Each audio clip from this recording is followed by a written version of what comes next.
আসসালামু আলাইকুম। আজকে আমরা বানাবো হচ্ছে মাছের পাতুরি। তো মাছের পাতুরি বানানোর জন্য এখানে হচ্ছে আমি পাঙ্গাস মাছ নিয়েছি 5 টুকরা। তো আমরা এটা দিয়ে আজকে মাছের পাতুরিটা বানাবো।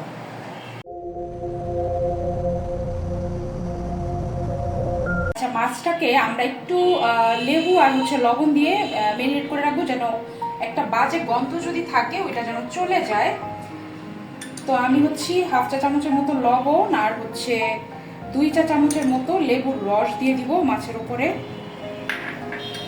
দিয়ে আমি হাত দিয়ে খুব ভালো মতো মেখে নিব।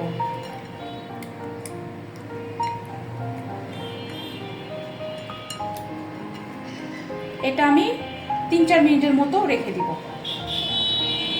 আচ্ছা, মাছের পাতুরির জন্য আমরা এখন একটা মশলার মিশ্রণ বানাবো। তো এটার জন্য হচ্ছে আমি এখানে পেঁয়াজ বাটা দিয়ে দিচ্ছি। 2 চা চামচের মতো পেঁয়াজ বাটা নিয়ে নিলাম। হাফ চা চামচের মতো হলুদ গুঁড়া, হাফ চা চামচের মতো মরিচ গুঁড়া আর হাফ চামচের মতো ধনিয়া গুঁড়া,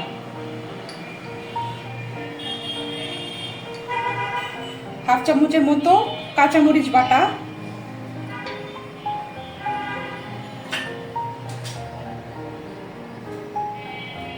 আচ্ছা এখানে আছে কাসুন্দিটা এখানে আমি দিব 2 চা চামচের মতো। আপনারা চাইলে সরিষা বাটাও ব্যবহার করতে পারেন। তো আমি একটু ভরে ভরে 2 চামচের মতো দিয়ে দিলাম। আর এখানে হচ্ছে ফ্যাটানো টক দই, আমি পুরোটা ঢেলে দিব।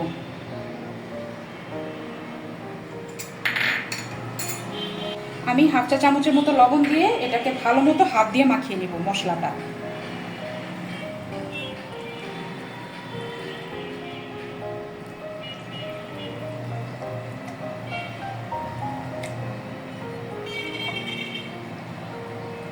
আচ্ছা, আমাদের মশলাটা তৈরি হয়ে গেছে। এখন আমরা যে মাছটা লেবু দিয়ে ভিজিয়ে রেখেছিলাম, এখন একটা একটা করে আমি মাছটা দিয়ে দিব মশলার মধ্যে। সবগুলা মাছ আমি দিয়ে দিলাম। দিয়ে আমি খুব ভালো মতো মশলাটা মাখায় নিব মাছের সঙ্গে।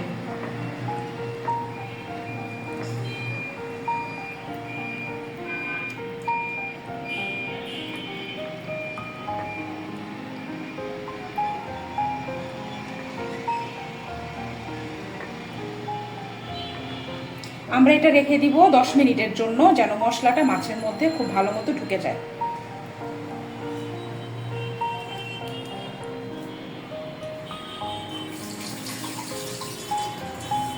আমরা পাতুরিটা বানাবো হচ্ছে কলা পাতায়। আমি এখানে একটা কলা পাতা নিয়ে নিয়েছি। তো আমি এটা কেটে এখন প্রসেস করব, আপনাদেরকে একটু দেখাবো। আচ্ছা, মাঝখানের যে এটা আমি ফেলে নিব। আমি এরকম করে চিকন করে একটা ছুরি দিয়ে আমি কলা পাতাটা কাটবো।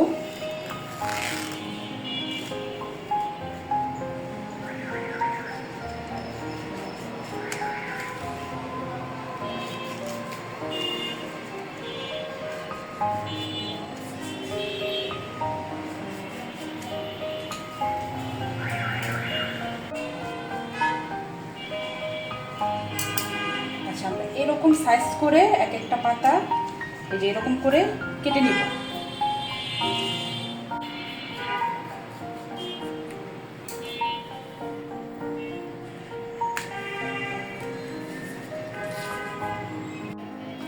আচ্ছা, পাতাটা আমরা একটু চুলার মধ্যে সেঁকে নিব আগুনের উপরে।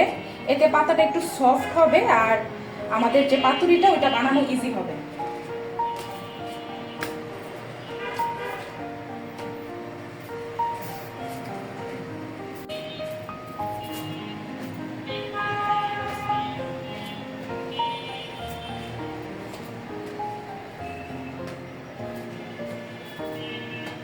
আমরা এখন মাছটা হচ্ছে পাতার মধ্যে দিয়ে আমরা এটাকে ভাজ করব।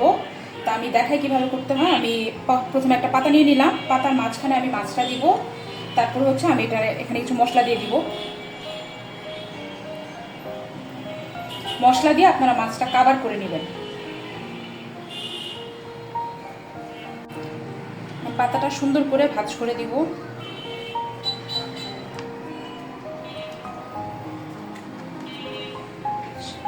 আচ্ছা, আমি একটা সুতা নিয়ে নিয়েছি। এখন এই সুতাটা আমি মাঝখানে দিয়ে দিলাম। দিয়ে আমি সুতা দিয়ে খুব ভালো মতো মাছের পাতুরিটা আমি ভাজ করে নেব। হ্যাঁ,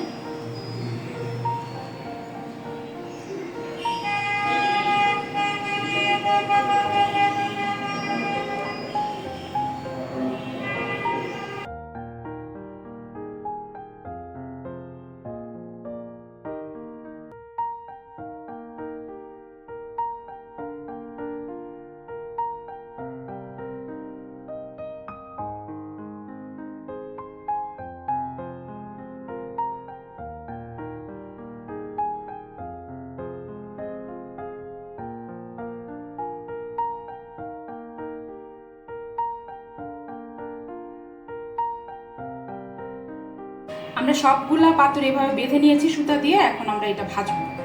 পাতুরিটা আমরা ফ্রাই প্যানের মধ্যে এটা ভাজবো, এই জন্য আমি একটু নিচে অয়েলটা ব্রাশ করে নিব চুলায়, নয়তো এটা পাতাটা যদি পুড়ে যায়। এই জন্য আমি অল্প, খুব বেশি তেল না, জাস্ট অল্প পরিমাণে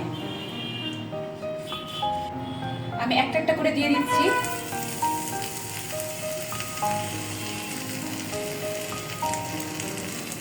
এটা কিন্তু খুবই লো মিডিয়াম আঁচে ভাজতে হবে, চুলার আঁচ বাড়ানো যাবে না। আমি সবগুলো একবারে দিয়ে দিলাম, দিয়ে আমি ঢেকে দিব। আচ্ছা, আমাদের পাতুরিটার অবস্থা কি আমরা একটু দেখি। আমরা উল্টাই দিব, আমাদের মনে হয় এক পাশ হয়ে গেছে, আমরা এটা উল্টাই দিই না? হ্যাঁ,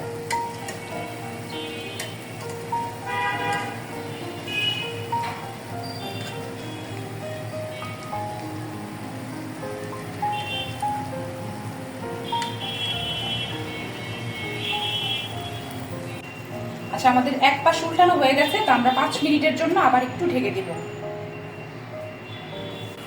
আমাদের পাতুরিটা হয়ে গেছে, তো আমরা চুলাটা বন্ধ করে দেই।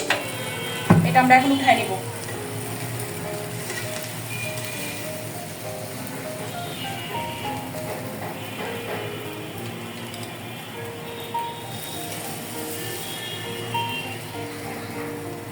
আমরা একটা পাতুরি একটু খুলে দেখাই, দেখি ভিতরে কি অবস্থা। আমি সুতাটা কেটে নিলাম, ভিতরে একদম গরম ধোঁয়া বের হইতেছে। এই যে আমাদের পাতুরিটা একদম ফাইনালি খুব সুন্দর একটা স্মেল আসছে, আর মাছটা একদম পুরো সুন্দর কুক হয়ে গেছে।